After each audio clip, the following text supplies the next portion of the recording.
Welcome to Come to the Brink. I'm Zoe Flowers, and this is a space for those of us navigating profound life changes like loss, trauma, caregiving, and transformation. It's about what happens when everything you thought was solid crumbles beneath you and you're forced to rebuild. If you've ever felt like you're standing on the brink, this is the space for you.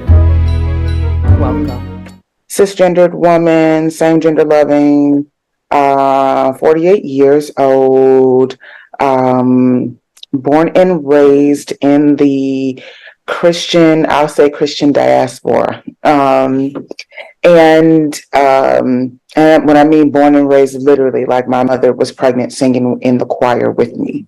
And I have embraced and loved the quote unquote Black church all of my life, even in her most problematic times.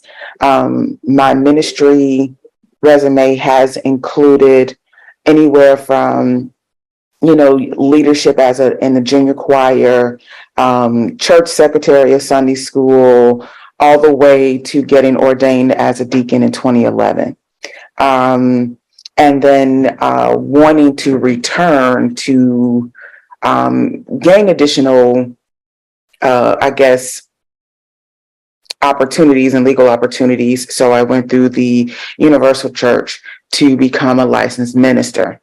And that's just because I just wanted to open up myself to more opportunities and spiritual activity, if you will. Not that any of it's needed to do what Spirit wants you to do or what Universe wants you to do, but for some people need to see a title. On the natural side, I am in a relationship. I am also career-wise, I've launched out into my own business, Hope and Healing Salon, where I offer mental health rehabilitation. I work with your symptoms, not your diagnoses. And then also I do capacity building consultancy work. And I'm also expanding Hope and Healing to a few different arenas that include, spiritual trauma support, identity rehabilitation and support, as well as visioning for businesses and for individuals who want to discover their purpose. Lastly, academically, I hold a bachelor's in applied behavioral analysis, a master's in counseling psychology, and almost done with my doctorate in clinical psychology. And with that, I will become a licensed clinical psychologist, and then additional fun will begin. So that's me in a nutshell. Thank you for that. I want to read this a couple of things, and again, thank you for bringing your expertise to this conversation. So, in my research, what it says here is a high demand, high control religion expects subservience and loyalty, discouraging trusting relationships outside of the group. There's also another definition, but do you feel like that definition is accurate to what you've seen since you've been involved, literally since you were born? Like, my other question was like, how were you recruited? But and then it was like, were you born into it? You literally were born into the faith. Mm-hmm. Yes, that is quite accurate. While every church, I can't blanketly say every church falls under this Right. guidelines or this culture, Right. but upon what I've seen, I've been groomed, or should I say I was groomed to, be the one that, if you act a certain way, you're more malleable for elders within the church to have you become different things.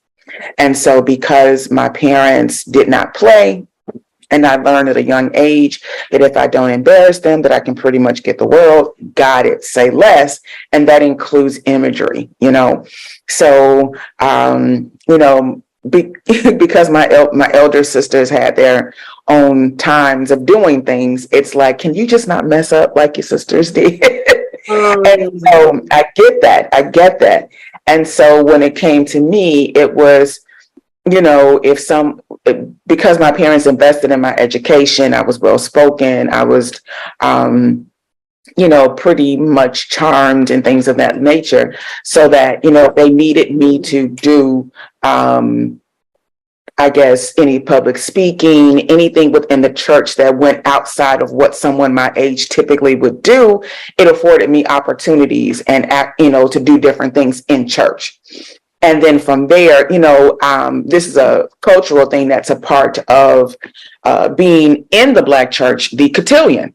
Now, I know it's a part of Black society, but for us, it was big within the Baptist and in the Church of God in Christ denominations. And so having the opportunity to be presented to society was something that they took very strongly, and it was, you know, a pretty hefty situation. So, you know, yeah, I was groomed to do all of the things. Won first place, got scholarships, all that stuff. The unfortunate part is that while it looks great for me to have these opportunities, my dearest and closest friends did not get these opportunities. Like, no one even spoke to them about doing different things. It was pretty much just, oh, you know, well, my middle name is what everybody called me by. It was like, well, Trina could do it, let her do it. And so, you know, sorry. Was this because they were not involved in the church? No, they were just as involved, but, well, I would say this, they were there in attendance as much as I was. Okay. But as far as, and I hate to say this, but as a 48-year-old looking back on the lives of teenagers, I could see that there was a difference in SES, definitely, because my parents, after Dr. King got killed, yes, social economic status. Thank you. So after Dr. King got killed on April 4th, my parents left the west side of Chicago, where our church was, and moved to the south side. So they left community, where everybody was one, to move to the south side. Moving to the south side of Chicago in the 60s and 70s was pretty much to make you, it turned into a us versus them, because now you're moving to pretty much what is considered more of a white area, white communities and neighborhoods. And they did. My parents were like the only, I think they were the first or second Black couple in that neighborhood. Like my family. So because of that, it caused a divide on presentation. And so, yes, you know, that happened. So, you know, it impacted, you know, my friends and I, you know, so we tried to stay friends because we still loved each other and we didn't know these things. But growing up, I understood that they did not have the things that my parents could afford, the clothes, cars, all this other stuff. I get it. And so when your parents are seen differently, you're treated differently. Absolutely. And that's really what it was in a nutshell. And for you, it was being elevated. Exactly. When there was no need. There was no need. And so that was the culture, unfortunately. And so my friends, who were very dear to my heart, we would have our sleepovers and everything like that. They would all come to my house for the sleepovers and everything, because everybody wanted to come to the house, to our parents' house. I wanted to get away. My parents were like, absolutely not. You're going to have everything here. So that was what it was. But projecting this imagery and this ideology is, in my opinion, I felt like it was classism in its fullest, and definitely showed up hard in the church pews. And so when I got opportunities to do different things, my friends didn't. And then they grew, not necessarily in resentment of certain adults, but it turned into, why are you getting favored for different things when you don't even work for it? And that's the honest to God truth. And so because of that, that caused differences, and it was loud. It definitely was the loud thing that everybody was trying to keep quiet So and that, not. go ahead. No, that was it. Um, it was loud and everybody was trying to keep quiet. So the second part of this says a high demand control religion is a faith community that requires obedience, discourages its members from questioning its rules, principles, and practices. That And is very that true. sounds like what you're describing, where people are seeing a certain kind of injustice and people are not actually empowered to talk about it openly. No, not at all. And when it came to the concept of accepting the religion, the doctrine, everything was based upon faith. You don't, and then you were taught. I remember the elders teaching us, you don't question God. You trust God. You don't question God. And then there was a counter argument of, well, how can you say you're in a relationship with, of course, this patriarchal stance of a loving father if within a relationship you can't have dialogue, you can't have questioning, you can't ask for reasoning, and so then an elder would come back and say, that's not what this is about. You trust God. You're here to serve God with your life. And so I've watched individuals, even in senior leadership, be shunned away from the church because they have questions that were extremely valid. Because keep in mind, the Bible was inspired. It was written by man, but inspired by God. So you kind of have jumped to the next question, because the next question is about, of course, this book is about cults and high demand religions. And so thinking about HDRs and some of the manipulative tactics they might use to control their members. So shunning sounds like one of them. What are some other tactics that were used on you in particular, or the people around you? Sure. I'm perfectly fine with speaking to my experience. When it came to being in senior leadership, there were just things that you had to follow. For example, if you were dating someone, keep in mind, I had to impose a very heterosexual ideology and image. I wasn't sure completely of my identity, to be very honest, but I wasn't certain about this is who I am, but I knew what I needed to do. My heart may have felt a couple of things about someone that I was with or engaging with or growing a relationship with, but I had to walk that line. So if you were dating someone, there was this thing that we had to engage in the church that I was a part of in my young adult years called the courtship process.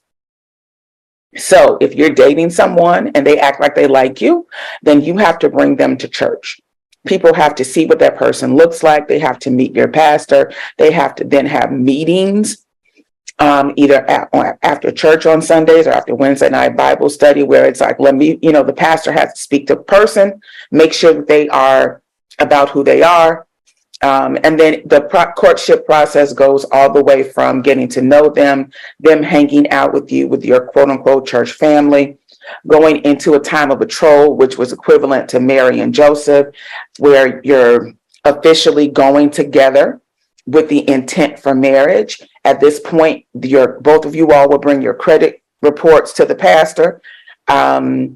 They will get a chance to look through what you all have done and how you handle your finances. Then from there, you will get assigned a couple that will be your mentors. Then when the guy is ready to ask for your hand in marriage, he has a conversation with your pastor, and then the engagement will happen as followed. And then you get married, and then you're basically a part of the Duggart family. So yeah. So that's pretty much how it goes. Also, other instances of being in senior leadership includes how you spend your time. If you find yourself doing things, if you want to go on vacation, it has to get approved by the pastor. So that means you submit your vacation time and location, where you're going and what you're doing, who you're going to be with. If you're going by yourself, then who's going to follow up and be accountable to, who you're going to be accountable to while you're out there, to make sure you're okay, because you're a part of the family and your family loves you and they want to make sure you're okay. And then that happens. And let's see what else. And so even in your relation, are you okay? Or this is a lot? Listen, the engagement part sounds kind of cute in theory and like protective and all these things. And this is just for senior leadership. This was, it was expected for me to do it as a person in senior leadership. But honestly, all of the singles who quote unquote said that they wanted to be a part of the church and you were single, that's what was expected. Now, what has happened before? On vacation. Yeah. And now the vacation thing was for everybody. If you are going to go and you're going to visit another church, then it had to be explained as to why you're going to go to another church. What are you going to visit for? We have, especially if you have responsibilities. If you have responsibilities, then you have to find someone to cover you if it's very important, or if it's something that can't be covered. Is this a paid position when you're talking about responsibility? Absolutely not. You're paid through God blessing you. Yeah. This is a 501c3 organization, babes. Nobody was paid. I mean, except for people who were doing stuff that required payment. Like And I don't even know how much people were honestly paid. But yeah.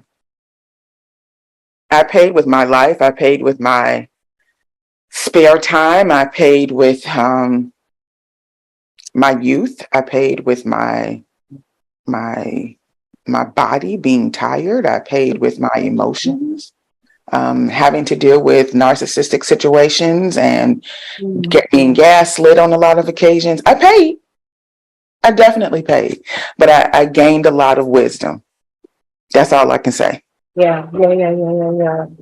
And you just keep answering the questions before I can get to them. But this one is about your identity as a Black woman, femme. Were there specific challenges or conflicts related to your racial or gender identity with this group of people? Well, the last church that I was a part of was technically a Black church. I said it was a Black church, a white church with a Black face. The denomination is predominantly white in the United States. Okay. However, when it came to different things that would happen from a female from a femme perspective, was the denomination itself was male first. They believed in male leadership. Okay. Even when we taught new members class, we told people that, the denomination and the church itself believes in male leadership. Okay. And so because of that. I'm sorry, that's what they said? Yes.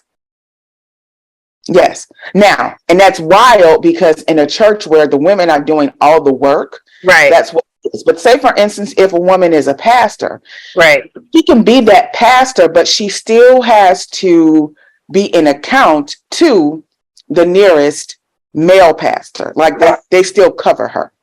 What does that mean? What is being into account? What does covering mean for people who don't know these things?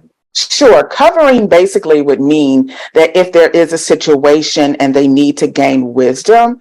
Now, the church where I come from, there is the pastor is a female now. And because of that, hold on, let me. I'm walking and talking as well because I need no, it's okay. I'm just trying to hope that she'll stay because I'm going to be leaving soon. So I need to close windows and do things like that. But I'm listening. Sure. In shock. So yeah, because of the fact that if there is a woman, they still have to have a male to be accountable to. Now, okay, I get you. Okay. Yeah. So now, because the fact that the pastor who is the founder of the church is still alive and just turned the leadership over to someone else, and then it transitioned to a woman, then she would still have to have a male person to be accountable to. Okay. wisdom for, to ask about questions and just to have covering, really spiritual covering, and natural covering within that region. Natural covering. Yeah. What's So the that difference? spiritual covering is pretty much like, this is the person who knows what our organization is going through. Oh, Pray for certain issues within the church. The got it. natural covering could be like if something happens at the church, Okay. and additional support, that male pastor will probably send some people over Okay. if there is an issue with the building or something else, Oh, okay. Got it. or just need an additional support with their congregants. Got it. And is there a reason, again, for people who are going to read this, who are not familiar with these practices, is there a reason that it had to be a male that did this cover? Because of the fact that it's from a perspective of holding the hierarchy of Jesus, of God being a male person. Ah, Because God is projected as a male, even though we understand that God is genderless. yes. Because what's interesting is That that people will still say God will be a mother to the motherless and a father to the fatherless. So what are we saying? Right. We're including both genders, but only when it's convenient. Okay. And so because of that hierarchical structure, it is saying that, hey, God is a male, Jesus is a male. They're even sometimes equating the Holy Spirit as a male. Yes, I know. And so because of all of that, you have this ideology that male structuring is what should happen, that the male is the head of the household, the male should be the head of the church, and so forth and so on. Right, absolutely. And so thank you for that clarification for people who may not know. I would love to hear what your position is on this, because to me, I find I didn't when I was younger, but now I'm older, right? I have a little bit more knowledge about certain things and a little bit more of the ability to do critical thinking. And as a critical thinker, I find it strange that we equate a universal being with any gender. It doesn't make sense to me that Absolutely. God would have a gender. Yes. It doesn't make sense to me.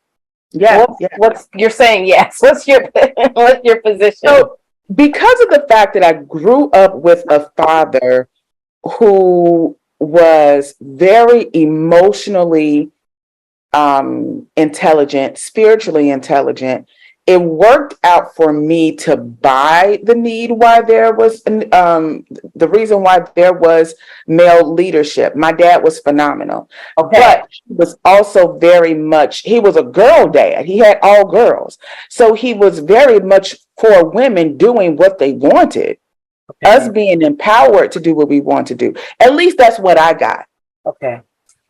Anything that I wanted to do, my father was like, just how much? Yeah.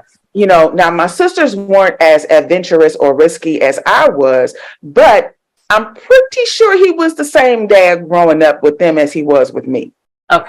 Now, so with that being said, my initial ideology of males being in charge, I'm like, oh, that's cool because I had a great dad. Who, it worked for me. Now, that was me at 25. Okay. 24, 25.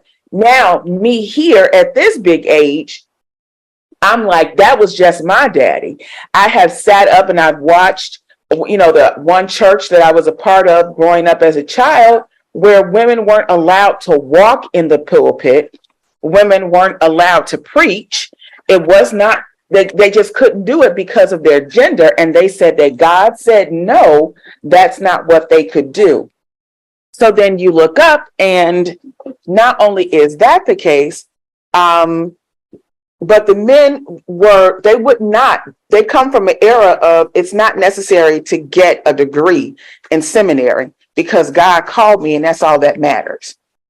However, the women would have already went to seminary because they already believe that God called them and they've proven themselves. The men would have affairs and stay in the pulpit. They would admit what they did and keep it moving. The women were still not allowed to do anything because of their genitalia. That part.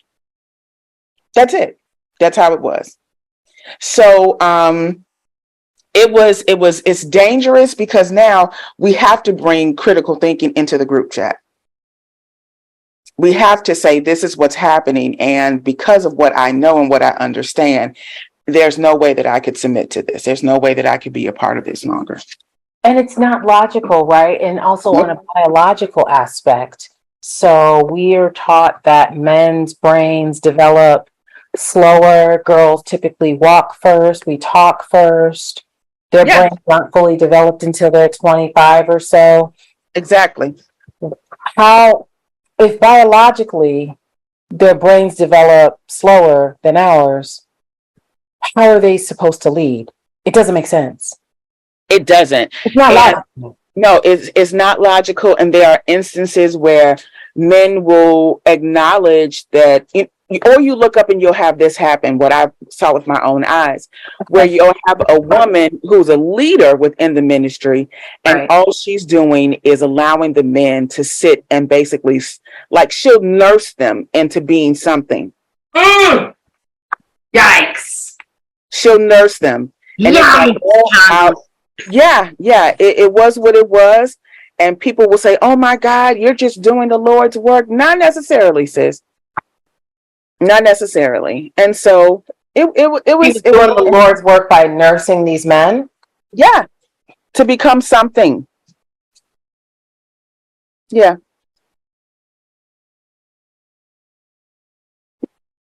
And so you're not valued enough and you're going to have restrictions on you because of your gender. But in essence, you can create someone, but you cannot stand up and be respected for who you are and what you work with and your own gifts that you were created to have. What do you think this impact? What do you think the effect is on women dealing with this kind of gaslighting? So you can talk about obviously the impact on yourself, but I'm also curious about what are some of the impacts that you've seen? Yeah, I think about the whole concept of, and I'm purposely going to be controversial with this. I think about TD Jakes. For 30 years, we were women who needed to be loosed. And we went to your conferences. We bought your books. We downloaded or bought your CDs and downloaded your streamed your music. We bought the workbooks. We, some of us got attached to an ideology about us being less than, and and having other female ministers come in and talk about how, we were promiscuous and, needing to be saved and no more sheets and all of this other kind of stuff. I literally was just thinking about no more sheets, and then look what happened. Listen, I knew no more sheets by heart. Don't play with me. I knew it by heart. But my thing is, you look up and you tell us that something is wrong with us because we're women, we're the weaker vessel, we're this, we're that. Right. You do that in order. I mean, and it's the most beautiful marketing that you could ever do. But then last year, he says in his pulpit, women, we didn't raise you right because now you are acting as if you don't need a man. Who is we didn't raise? That was what Bishop Jake said from his pulpit. There's a video out. But I said who is the we? Exactly. That's what I'm trying to figure out. What's raising? Listen, if it wasn't Minnie and John, what other grown person are you talking about? But yet and still, from a patriarchal religious perspective, a lot of pastors see themselves as parents over children. Okay. And that's the position. There are people who call their pastors daddy. and mommy for the first lady. Yeah, that exists. That exists. So you look up, and he says this last year about, we didn't raise you all right because now you believe that you're able to do these different things, and I'm paraphrasing, and that you don't need a man. So when the man is leaving, now you got a problem. And it's like, but my thing is, we've had to be these things because the man didn't show up. Right. I mean, or you look up and you were left to be the head of a household because of his issues and insecurities from wherever it came from. Right. Maybe it came from the streets. Maybe it came from his mama or his daddy. We don't know. But it's been a perpetual cycle that now we're getting blamed for. Right. And so now you're going to put out another book to straighten us out after you spend 30 years making sure that we were loosed to be all that we needed to be. What is the impact of this on? So the impact of this is that you have women that become that don't acknowledge what has happened because they don't have the mental capacity to actually say that they've been harmed. Within the church, we even believe, and I've been taught before about the fact that I am a slave to Christ. And so with that being said, as what I learned to believe, that as a young adult woman, I belong to Christ. I belong to the church and the things of the church. So whatever it is that's being put upon me, I deserve this. And this is how I show my respect and love and gratitude to Christ. So I do what's told to me. So I become a pick-me when it comes to the things that are going on. I accept these ideologies because I don't have the mental capacity or the ability to think critically to say, but what if this was connected to a white supremacist system wrapped in this ideology of Christianity that has you thinking a certain way? And so that's where it's coming from. That's what we turn into. So you will have women who will sit under ministers and preachers that are on TikTok preaching, talking about, in order for you to get the man that you need, you too big of a girl. You need to work out. You need to change this. You need to get a different bundle of weed. Pastors, preachers are saying this. Yes. And they go viral. And then they come back and they defend it. And then they have the women in their church who say, he didn't say nothing wrong. He wasn't lying. And so it's almost like a Stockholm syndrome type situation. That you subscribe to, where you believe the worst about you because that's what you're told to believe. Thank you for that. So many people, I think, that are not, I'm having a deja vu moment right now. This is crazy. We've had this conversation before. Wow. Some of the people who may not be, grown up in the church, this is going to be very shocking to them. And I think people who maybe, I think it's going to be very shocking to a lot of people, the depths of what you're talking about in this particular, and we know not all. Yeah. But I think that we do know not all, but the thing is, the others won't tell the others to stop. Yeah.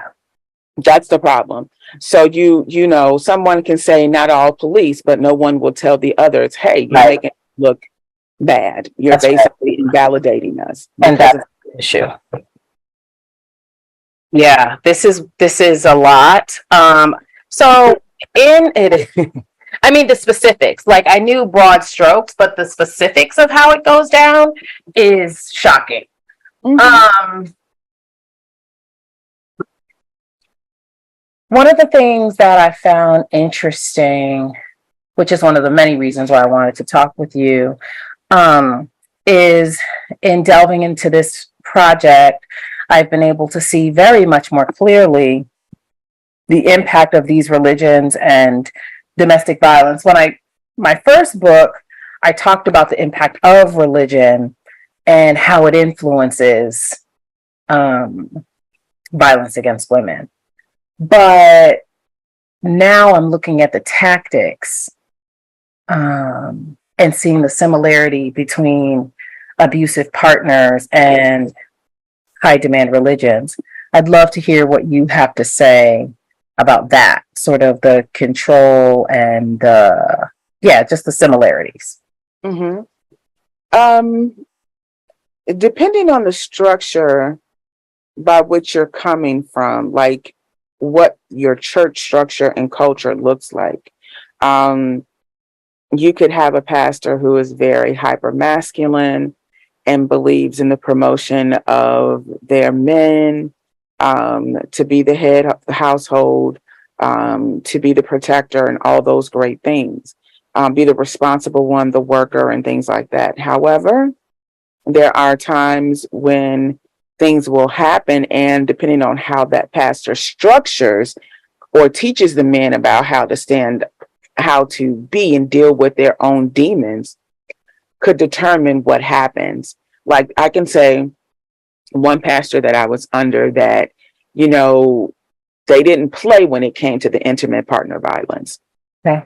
And so when it came to that, it was like, the brothers were going to be like, so, oh, you think you can hit somebody? Well, how would it feel if we hit you? Okay. There was an incident where someone was,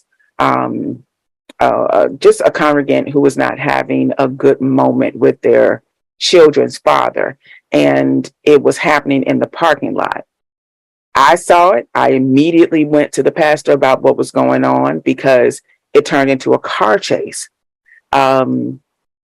And, it was like, how do we help de-escalate the situation and keep everybody, at the church safe without having to broadcast what's going on? Okay. So, they were strategic about doing things to keep women safe. Okay. That doesn't mean that they knew how to keep relationships healthy. And to be honest, it wasn't their place. So there were times when too much intrusion into a situation could make something volatile at the same time. Okay.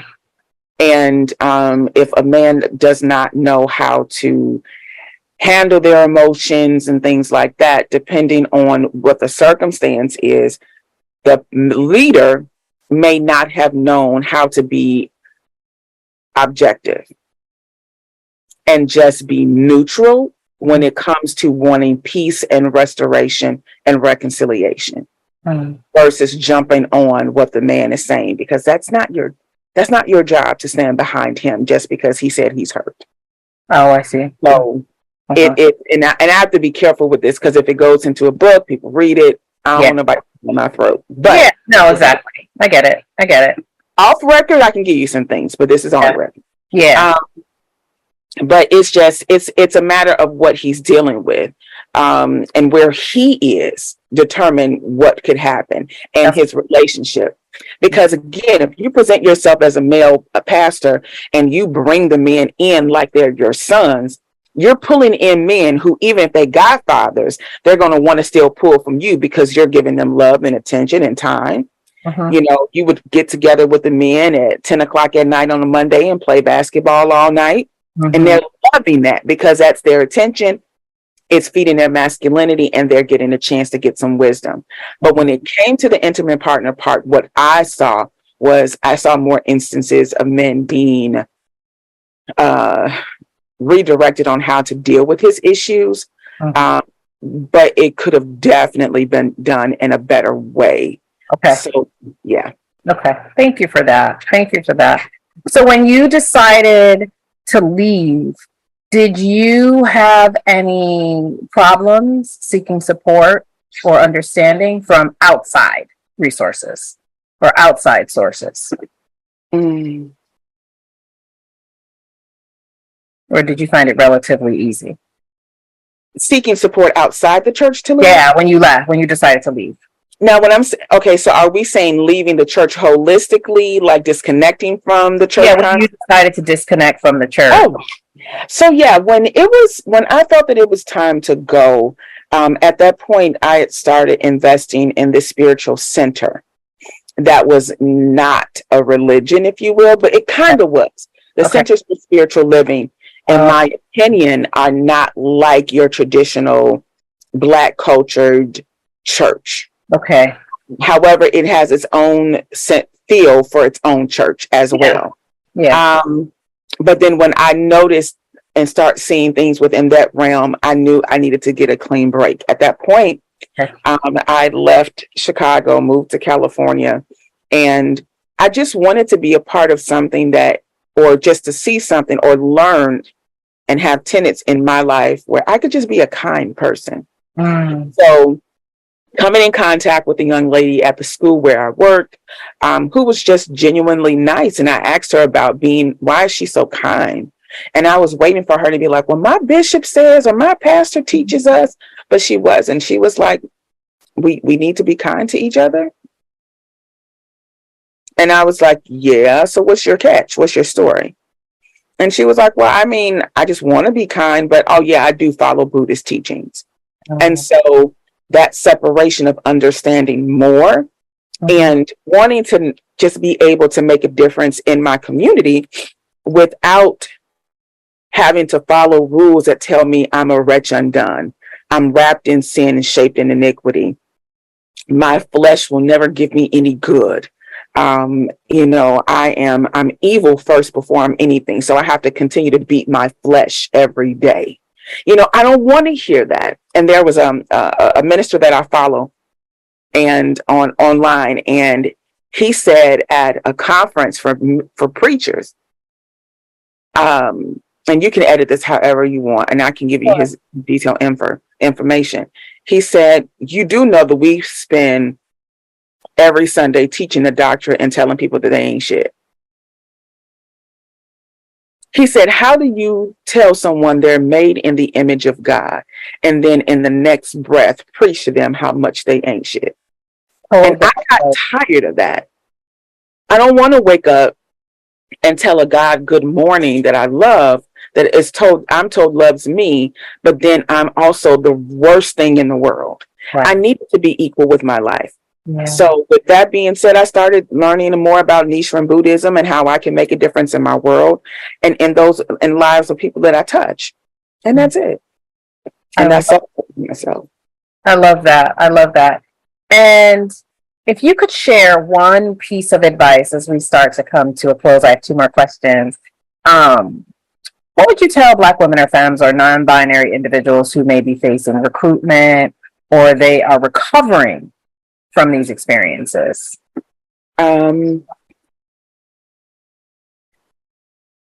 Be able to know the difference. Number one, you didn't deserve this. This was not God's plan. Unfortunately, the failure of a system caused the church to look like the world.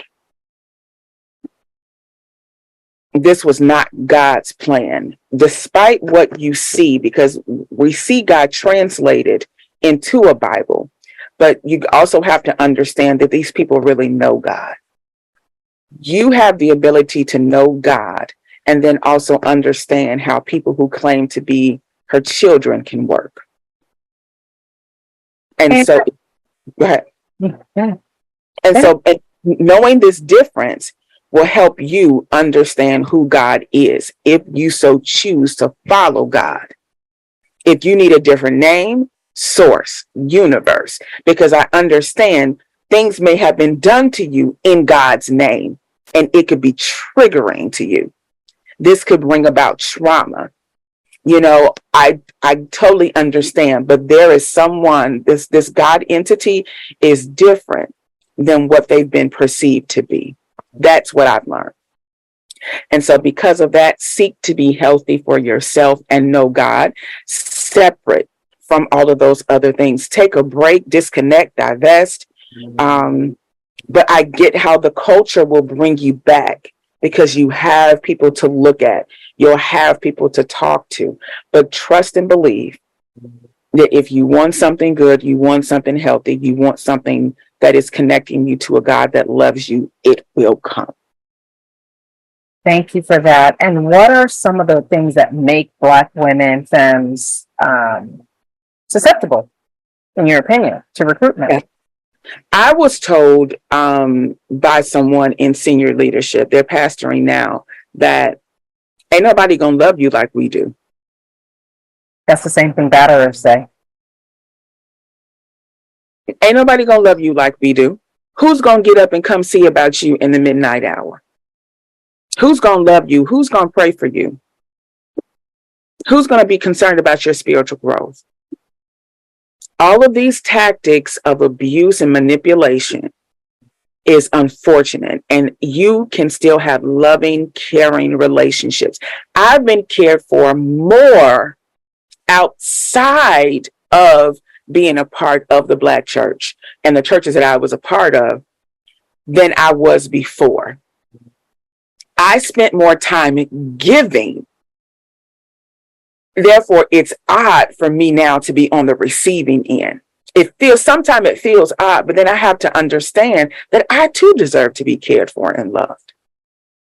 And being a part of these abusive like entities and circles will have you thinking that you're only supposed to give, because they'll tell you the systems are set up. It's called joy, Jesus, others, yourself last.